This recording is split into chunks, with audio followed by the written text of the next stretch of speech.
Hey, well, thank you very much for sticking around to listen to me, and appreciate uh, this great conference and Dr. Chua and the team which always put this conference every year. And I'm proud to say that I've been part of it for many years. And I hope we'll continue to have this conference in future also. So just very quickly, what I will be talking about is, as Dr. Chua insisted, that I should be talking more about what's new in medicine point of view, in psychiatry, and also what are the new treatments and what are the different drug-drug interactions. So these are all individually very broad topics, but I try to concise them as much as I can, and I will try my best to present it as best as we can talk about. The important thing is, when we talk about medication updates and medicines in psychiatry, it's kind of very interesting time we are all living in, because there's a huge explosion in medicines in psychiatry, which is we are moving more towards biological psychiatry and of trying to find the neuroreceptors, which medicines work where and how, and that's been the future. If I look back when I was a resident or even before medical student, I used to think about a lot of things which were fiction. Like many of you might remember Star Trek. So there was this fiction that you can press something and you can talk to people. The only thing we haven't created are the transporters yet, that somebody can transport from one place to another, but cell phones were the dream. All these other new things which are coming up are there. So in psychiatry also, we used to think about how these medicines will help or revolutionize psychiatry in our patients. So now is the time we are actually witnessing history, which will be I teach my medical students from PNWU and residents who rotate with me, and we talk about these things, that when they will be attending one day and they'll be senior doctors one day, they probably will look back and say, oh, you guys are still using escitalopram. We used to use in 2020. So 50 years from now, these things will be gone. But at the same time, what we are seeing are the tip of the iceberg of the future of psychiatry. So having said that, the things which we talk about, there are many new indications for old medicines which we've been using, and many new medicines are coming in the pipeline. So one of the medicine most of you are familiar with, I will just go through briefly all these medicines which are new indications and how they are working. One of them is duloxetine. Duloxetine has been there for quite some time, but now we are getting some new data, new studies, new things about it, and we are seeing some good benefits in many other areas other than just the psychiatry. For example, duloxetine helps not only with depression, anxiety, but it also being used a lot in diabetic neuropathy. And also we are seeing now, since COVID, there are certain medicine we'll talk about in a few minutes, which are showing actually good response in chronic COVID patients, which are complaining of fatigue, tiredness, and all that. And these medicines, again, there is no medicine which has no side effects, but obviously there are side effects we have to work around. But these newer medicines are much cleaner, safer, better medicines as compared to we used to have. So as compared to duloxetine, the common things which we should be warning the patient are the drowsiness, nausea, constipation, but the benefits are way more than the side effects, and we are seeing good results not only with the depression, anxiety, but also with diabetic neuropathy, and this medicine is showing good results in that. And then there's another new medicine which is being used now. We are using it quite often, like I said, in post-COVID patients with depression, fatigue, tiredness, is vortioxetine, which is of the same family as older SNRIs. And this medicine is showing good response in many areas. And some of the good things about these newer medicine is, because we know the older medicines had some very side effects which were not very good. For example, weight gain and drug interactions and all these things. So these newer medicines are showing good results in that area. And this medicine we have now, it has got less weight gain as compared to other medicines. And that's why a lot of time we are using this in conjunction with other medicines when we want to make sure the benefits of SNRIs are to be there. But again, common side effects are there. But this medicine has shown much better antagonizing 5-HT3 and agonizing 5-HT1A. So depression and anxiety are much better. And also among the newer medicine, this is a new medicine, but interestingly, now they are moving into combination medicines. So this is a combination medicine, which is combination of dextromethorphans and bupropion. As most of you are familiar with bupropion, bupropion is one of the antidepressant medicine, which helps with the norepinephrine dopamine reuptake inhibitors. So this medicine, which is a new combination, they have combined it with dextromethorphan, which, as most of you know, sometimes we use as a cough syrups and all those things. So this is a new combination in which we are noticing that it does help with dealing with NMDA receptors and slow them down and excessive excitation. But the point again is it a new medicine? Yes, it's a new medicine in a combination, but otherwise we can use bupropion, but we have to be careful, as we all know about bupropion's potential side effects, seizures, and a lot of time anxiety. The interesting thing about this medicine is that it has very low Wellbutrin dose, so which does not lead to any, hopefully, seizure-like activities or excessive. The reason we are using this bupropion is very interesting, that bupropion is a 2D6 inhibitor.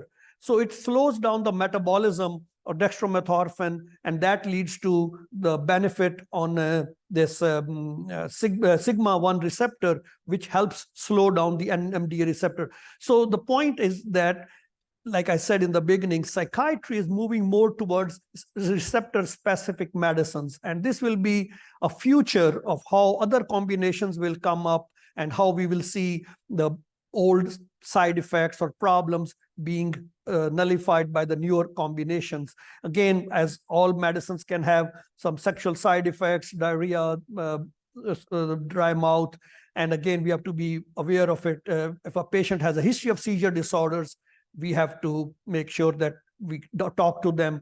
But like I said, it's very unlikely that this medicine can cause seizure disorder, but still we have to document it, that we address that.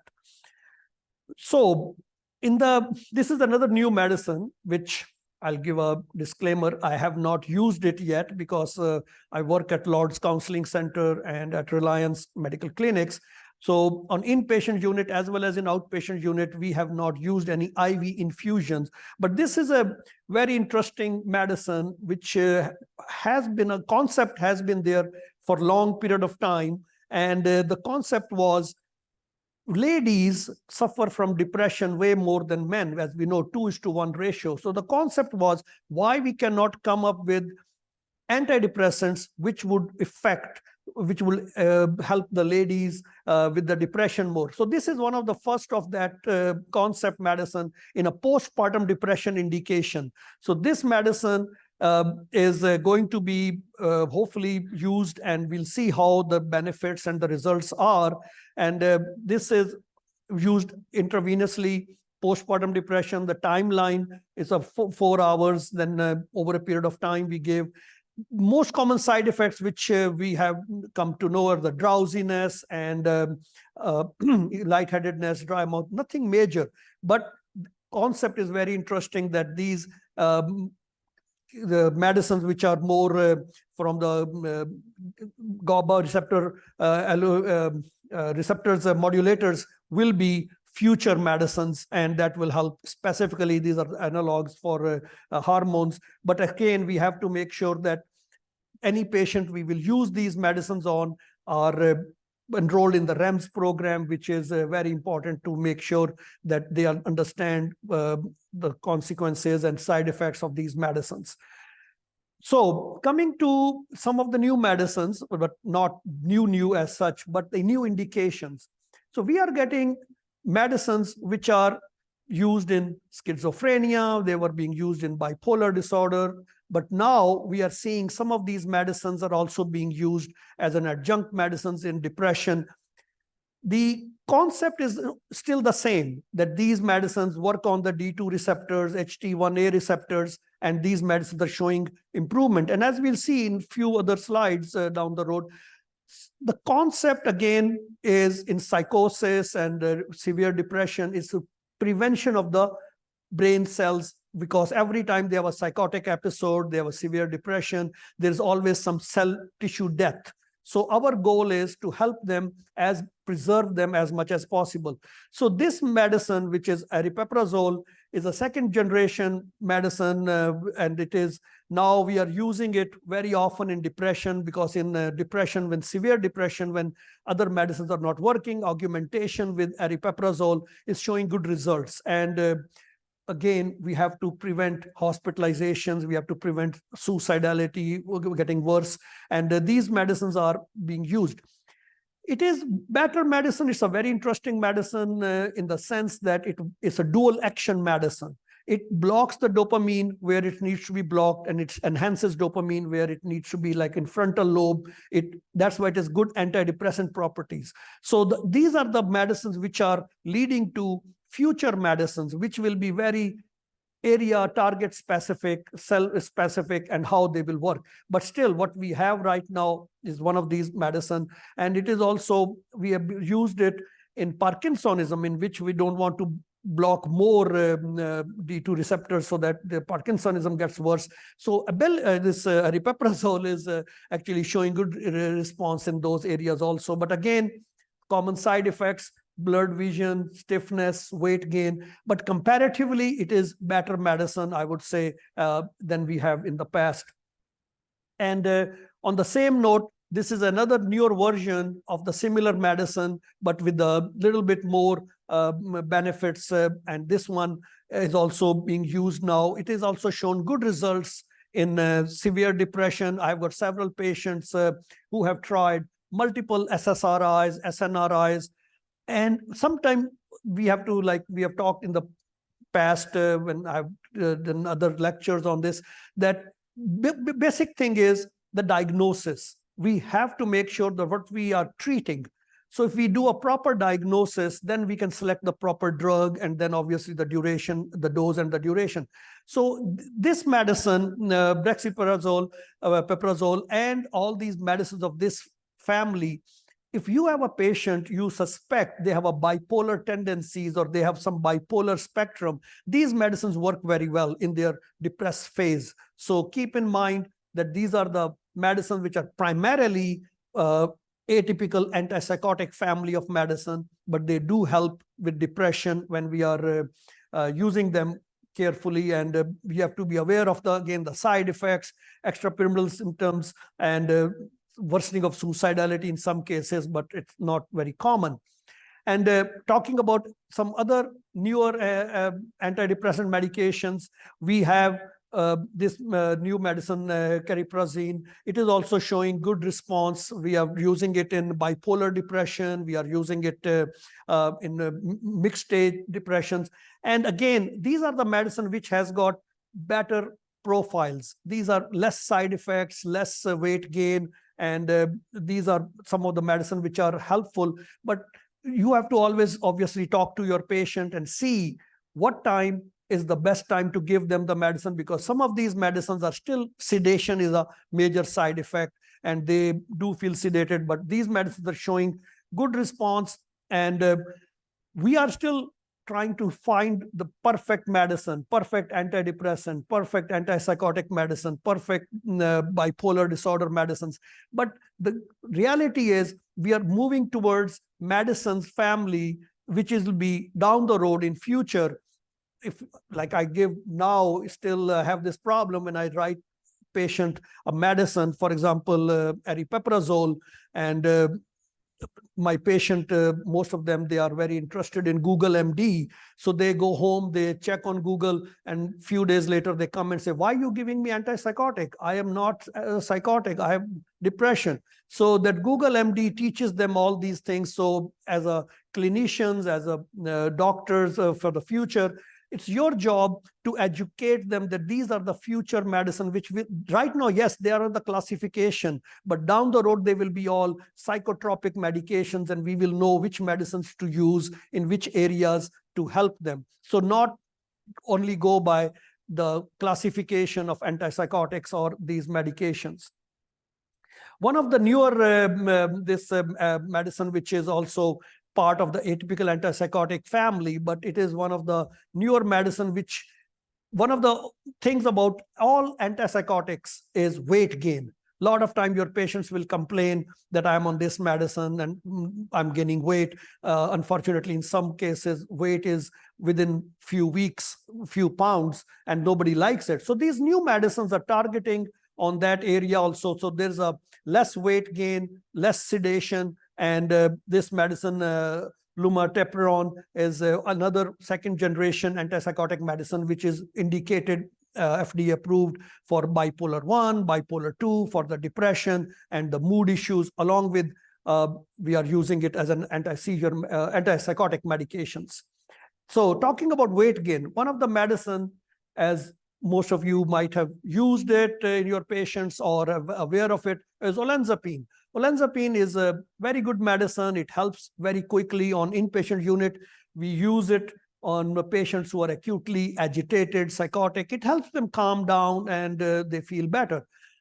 We use this as an outpatient also. It's a very good medicine. But the problem is the biggest weight gain after clozapine is with olanzapine. And the weight gain is a major problem with this medicine. So this new combination medicine, olanzapine and semidorphan, are the future medicine, that how we can slow down the side effect of appetite stimulation and how to prevent the weight gain. So this combination is a new medicine. It's coming up now.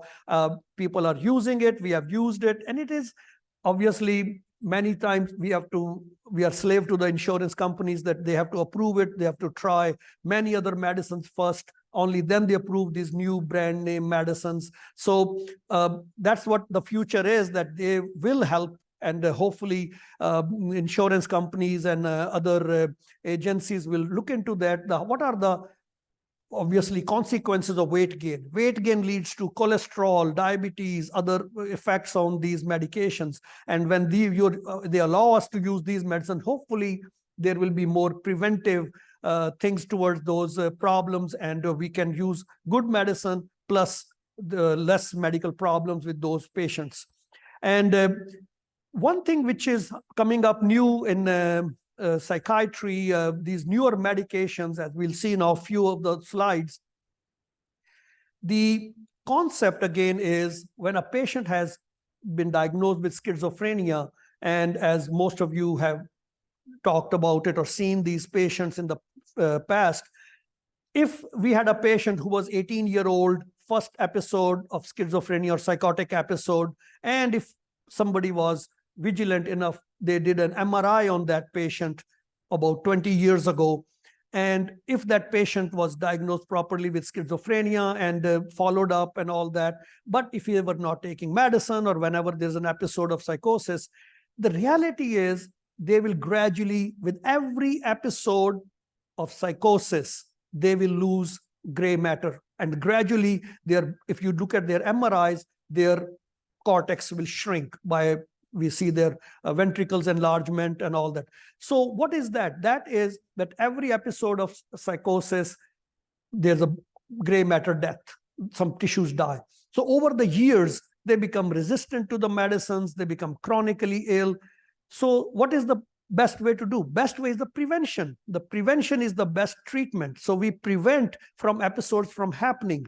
So the concept over the last 15, 18 years has been to develop these medicines which can be long-acting, injectable antipsychotic medications. So there are many, we'll see in a few minutes, other medicine, but one of the medicine is again aripiprazole, which has got some two different version. This Lorexil is very interesting medicine. Now you give this medicine one injection. Obviously, before you give these long-acting injectable medications, you have to make sure that they are not allergic to these medicines. There are not any side effects major. So we give them oral aripiprazole for at least 5 days to make sure that they are okay with the side effects and not any EPS happen or any allergic reaction happen. Once we pass that time, it's the most critical thing is, like on acute inpatient units, is patient is still acute psychotic and he difficulty to understand. But sometimes when you sit with them, talk to them, explain them that this will prevent your future psychotic episodes, which will prevent brain tissue death, and hopefully you can live a normal life as possible. So they agree. So we give this injection with aripiprazole, has two, one is this Lorexil, other is Mentena. So it's a once a month injection. This one is once every 6 weeks injection. So we are moving towards as long as possible. So every 6 weeks, if a patient comes, gets the injection, hopefully we can prevent those psychotic episodes. So the dose range, depending upon their weight also, and depending upon how severe their illness is, we adjust these medicines. But again, all these medicines, you have to be careful because once you give the injection, it's not easy, obviously, to deal with the side effect. Then you have to use medicines for their EPS, extrapyramidal symptoms, and if other things are happening. So, but some of the side effects versus, it's always again the risk versus benefit ratio. So if the risk of not giving the medicine is high, then we have to give them the medicine. We have to explain them the benefits. And if the risk is too bad, benefits are less, then obviously I have some patients who keep telling me, nope, I'll take the oral pills, I'll take the oral medicine, I don't want the injection. So they do very well for a while, but unfortunately, if they miss the doses, they are short half-life medicines. So skip the medicines for a few days, then they go into the psychotic realm and then stop taking medicines altogether. So these medicines are the future medicines which are helping with the patient, and they are getting better. Another version of a paliperidone palmitate family. This is another very interesting. Paliperidone, if you can see the name, it is the same family as risperidone, then paliperidone. So now paliperidone is, they have come up with very interesting medicine. This is injectable medicine also. There is oral version of it also. That's how we give oral medicine first and then give them these injections. So there are 3 injections on this family. One is we give first dose, which is Sustena. We give them the injection, and after 1 week, we give them the second dose, and then once every month. That was very good. So this company came up with another version, which is Trinza, which is the second, you can see this every 3 months. So one injection every 3 months. So this is big prevention from the problem. And once we give the first version for a few months and they are doing okay, they are not having any problem, we can switch them over to once every 3 months.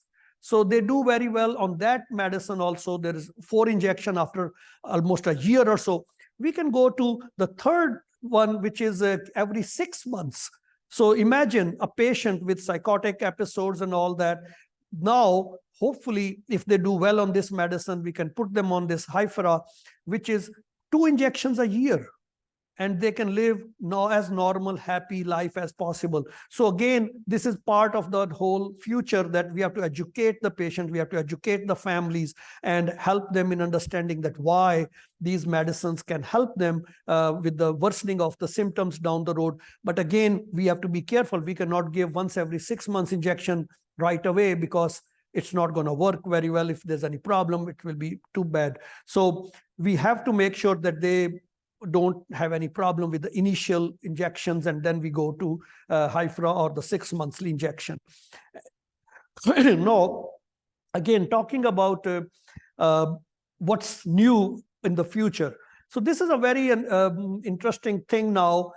I remember when I was a first-year resident several centuries ago, I was sitting in my professor's office, and he was talking about, we were doing ECTs. We were doing ECT all the time.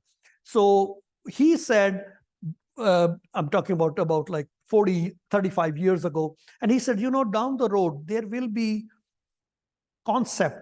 there will be a treatment in which if you're driving to interview or job and you're feeling depressed, so you can plug in device in your car lighter, put on headphone-like thing to your head, zap yourself into more happy and go, and then you will go there. And we all just we laughed about it. So how is it possible? What will be the thing? But that was the concept about 40 years ago, 35 years ago, which he was talking about, which is being translated now into transcranial magnetic stimulation.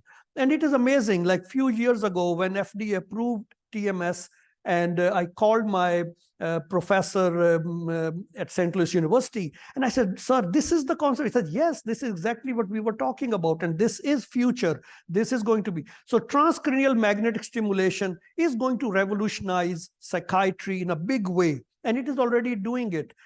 ECT, which unfortunately,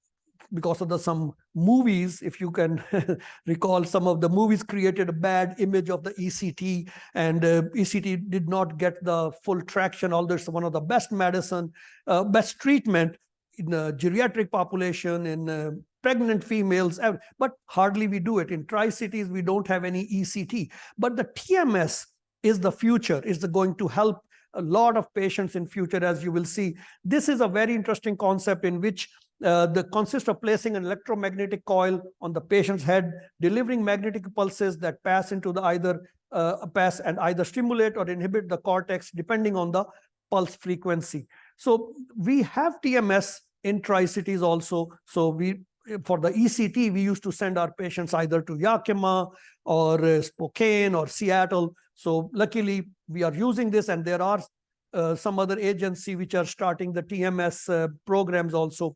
But TMS has got these two systems. One is a repetitive TMS stimulation, and other is a deep stimulation of the impulse. And what it does is it stimulates the area. It gives them global impression of the antidepressant benefits, and the treatment resistant, it is indicated for treatment resistant depression, and it is also for OCD, and also smoking cessation, smoking addiction. So this system down the road, as we are seeing more and more newer machines coming up, newer indications will be coming. So TMS is the future of ECT, as you can say, if you remember how the ECT was being done. But it is the benefits of just the contraindications are, again, we have to be careful if there is any implants which cannot be there when there's MRI being used. The non-MRI safe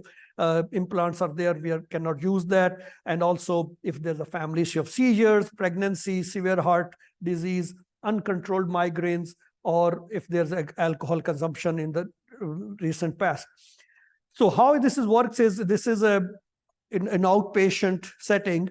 This, as you can see, that's a chair. Patient comes, sit on there. Initial assessment is done over a period of time. It takes about half an hour to 40 minutes to map where the dorsolateral area, cingulate dorsolateral gyrus is. And once you stimulate that area, you see the twitches, and then you know which area you're stimulating. And once that is, then it's all recorded into that patient's memory in the computer. And whenever then patient comes, we stimulate this area with the dorsolateral prefrontal cortex. The thing about this TMS, and this is again beginning, imagine the future will be even more interesting. Right now, we have to give treatment every day for almost 30 treatments. So they have to come 5 times a week, and then we keep on giving them till they are showing the benefits.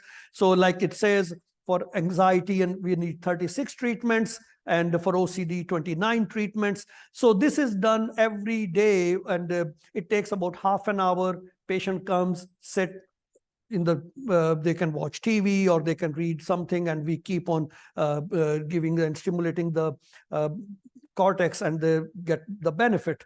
And again, what are the benefits of TMS? Again, no drugs, non-invasive.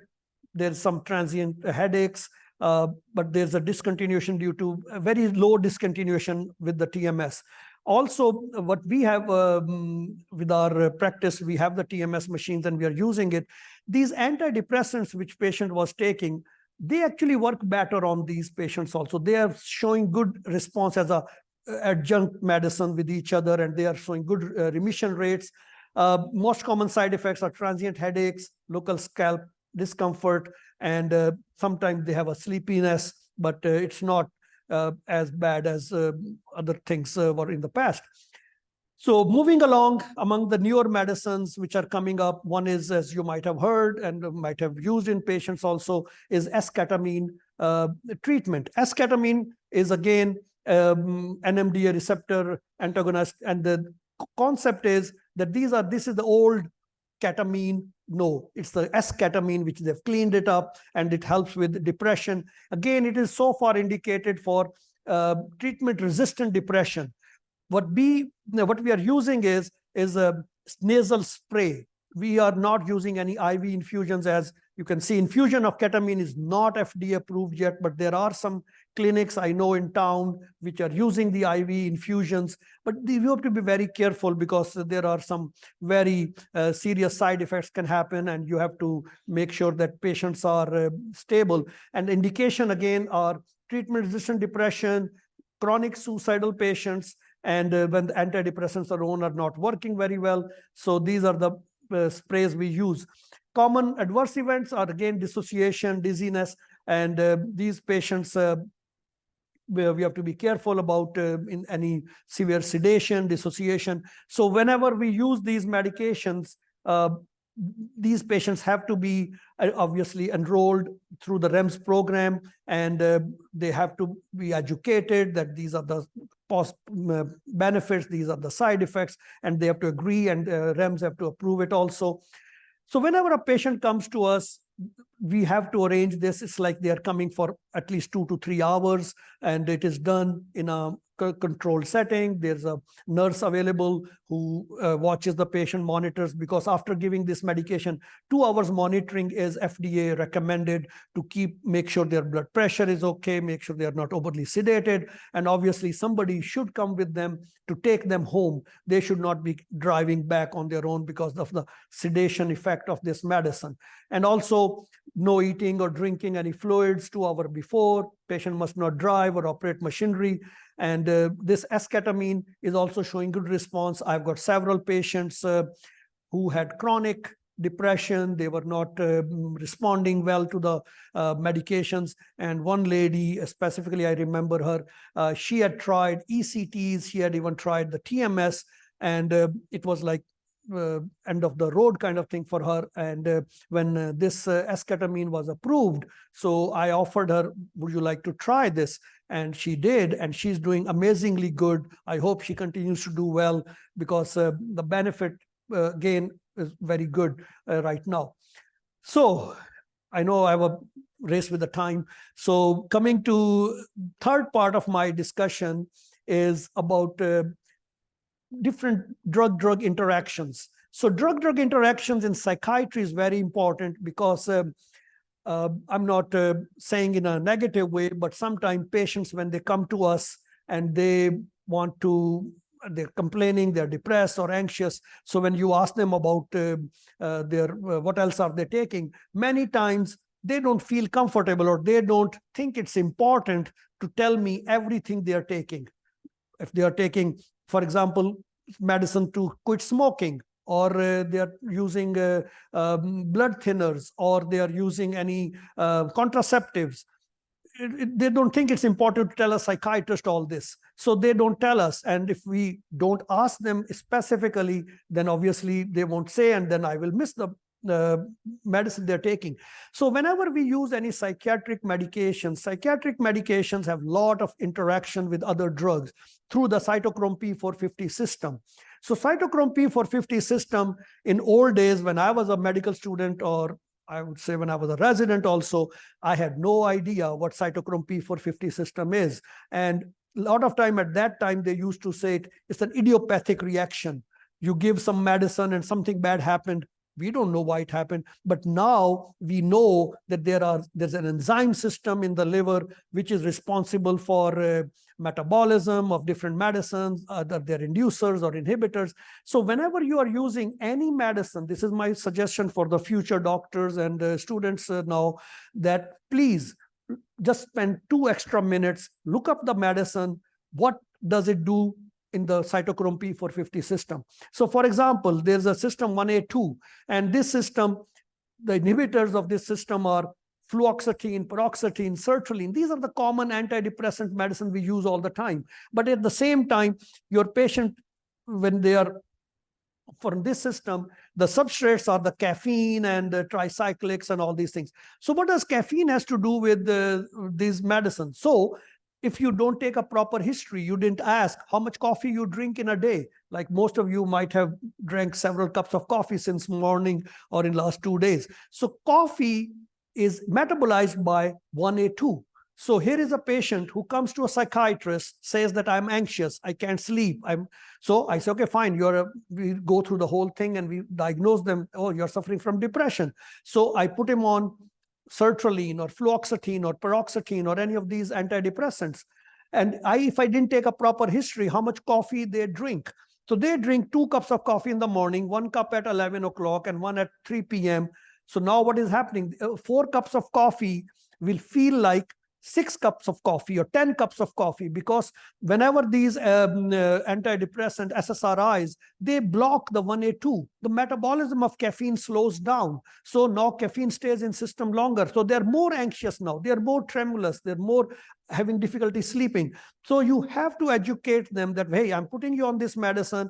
Please cut down your caffeine use. Please cut down your rock stars and all these Red Bulls, Green Bulls and all that, because what they do, they make the anxiety worse. So if you don't educate them, they will never know that what's the big deal. I'm just taking fluoxetine, and if I drink Red Bull, without that, I cannot function. So make sure you make them understand that the caffeine metabolism takes place through 1A2, which we are blocking. And at the same time, then obviously there are some inducers also.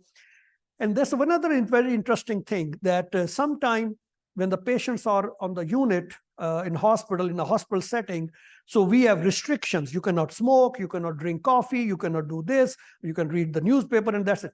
And we put them on medicines. The moment they walk out from my hospital, I've seen them, first thing they do, they walk out, the family members are there to pick them up. The first thing, can I have a cigarette? And they have a cigarette and start smoking. So tobacco is the inducer of this enzyme.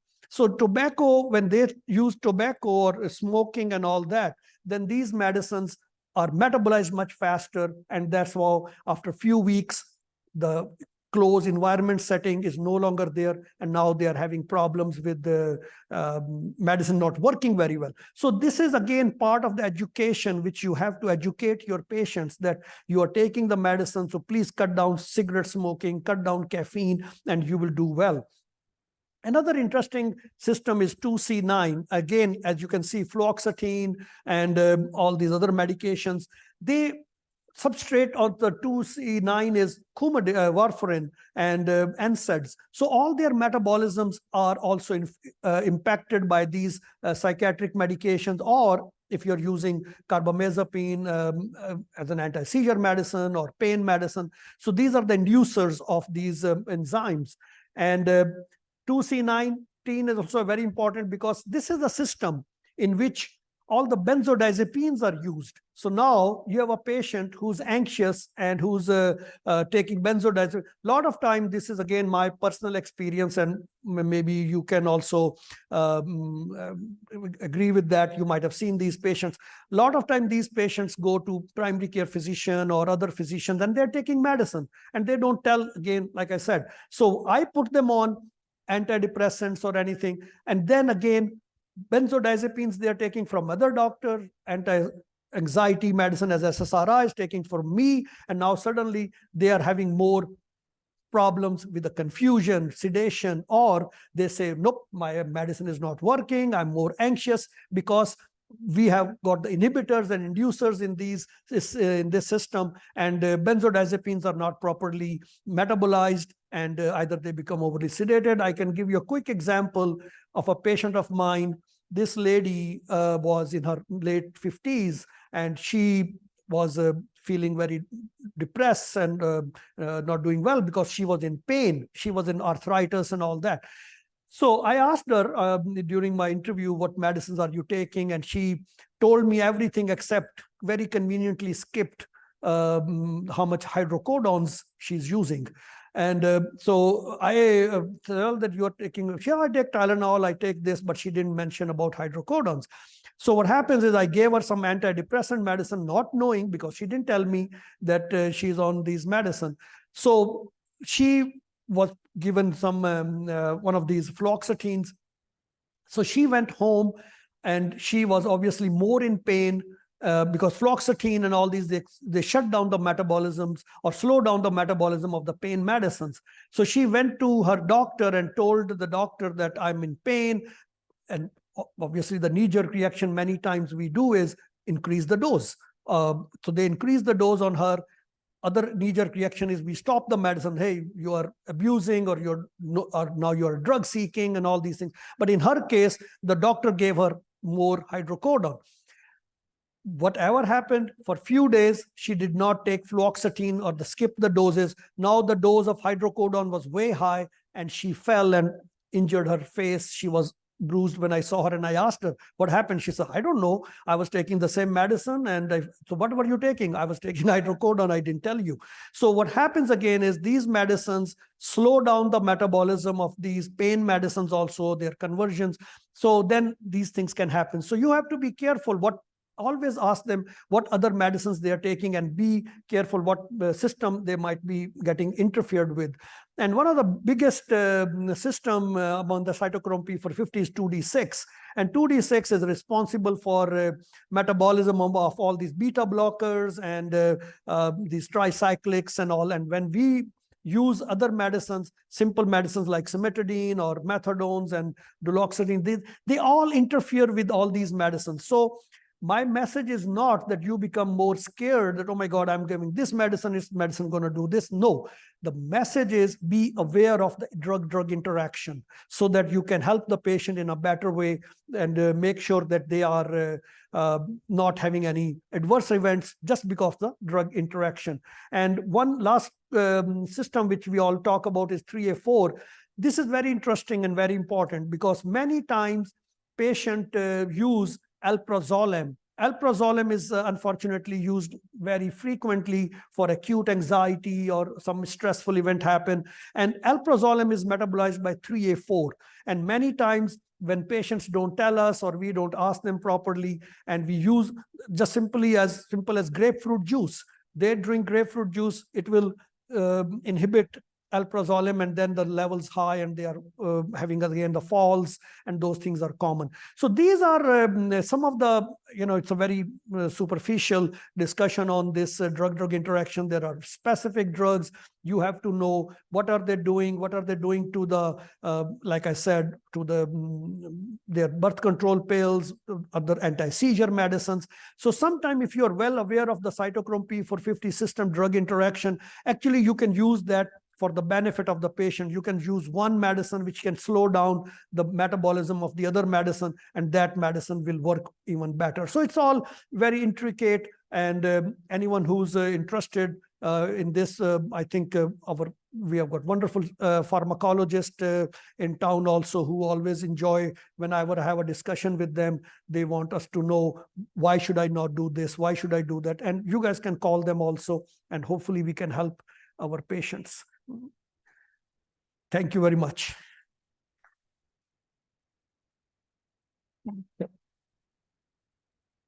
Any question from?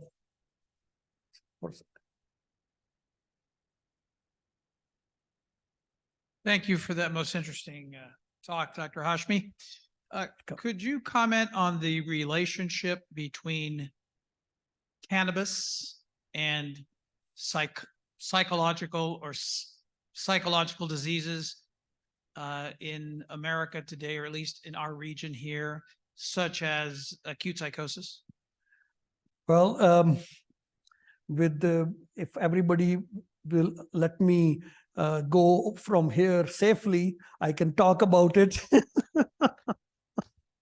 Because cannabis, I mean, it's a very interesting, you asked this question, because if you recall, when 2012, when cannabis was legalized in Washington state, and we have been seeing a huge surge of marijuana, cannabis-induced problems, and it's a topic of its own. Hopefully next year when we have this conference, we can use cannabis as a topic, because there are obviously now two schools of thought. One are extremely favorable, one are on the other side. But the reality lies always somewhere in the middle. So the reality is, yes, cannabis itself does not cause psychosis, but cannabis unmasks underlying psychotic behaviors or underlying psychotic possibilities. And so I have seen many young adult patients on the unit who have done nothing except they use some cannabis because the friends told them, or this, and about 4 days later they were psychotic. Not everybody gets psychosis, but the reality is, yes, it does unmask psychosis. And we are having huge problem right now, but at the same time, federal government not yet, but all the states are legalizing it. Legalizing is very good, but the legal doesn't mean it will not cause the side effects or problem. It is just like you have a legal gun and you shoot somebody and say, don't die, because it's a legal gun. That doesn't make any sense. So it is causing problem. It does cause psychosis, it unmasked psychosis, and does cause behavioral problems, manic problems. And as you have obviously seen many patients with me on the unit also, we are in a bad future for that. But the reason is because this cannabis is not the cannabis of 60s. This is generated in the labs. There are different potential, there are different problems with that, how high potency they are. So people who are naive to these medicines, or they can have more adverse reactions, yes. But there are some people obviously who do get benefit for the pain purpose, for anxiety. Yes, every medicine has benefits and side effects, but assuming that cannabis is clean, safe, 100%, that's a little bit, I mean, I can safely say that's not very good. Any other question? Yes, yes. CBD has different benefits, but THC has more problems. Yes. Yeah.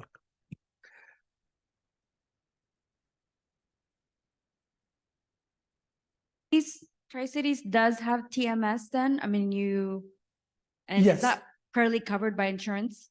That's we have, and we work with the insurance companies. We send them, we have to create a package for the insurance companies because they want to know what else the patient has tried, what have they failed, and then they approve it. Yes, now we have 2 machines, but there are a few other clinics which are also starting to get TMS. I think Lord's Medical Center will have TMS also soon. Right. Great. Thank you very much. Appreciate your help.